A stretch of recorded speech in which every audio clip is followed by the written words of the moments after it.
هنتكلم عن موضوع مهم اللي هو حاليا في السوشيال ميديا اللي خرب الدنيا معانا. الموضوع بتاع عمرو دياب اللي هو ضرب اخونا المروكسر ده.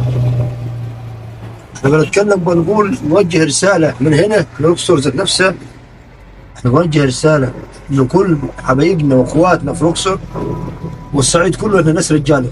مستحيل احنا نرضى بالكلام ده ان هو ده يتضرب بقلم. هو ايه عمل اذنى بيه عشان يتصور معاك؟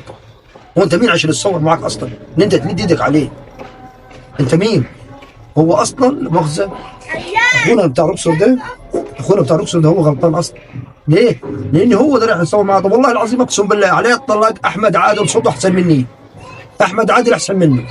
ان هو اصلا يروح يتصور معاه، تصور معاه ما ايه بايه؟ هو مين ده عشان تصور معاه؟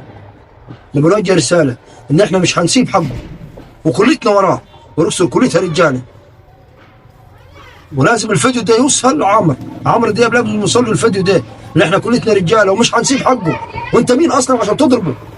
بس هو غلطان اصلا اخونا بتاع روكسور ده، اللي اصلا ما اداكش القلم 10، ده كان اداك القلم 10، كان صد عليك وضربك 10 قلامه مش قلم.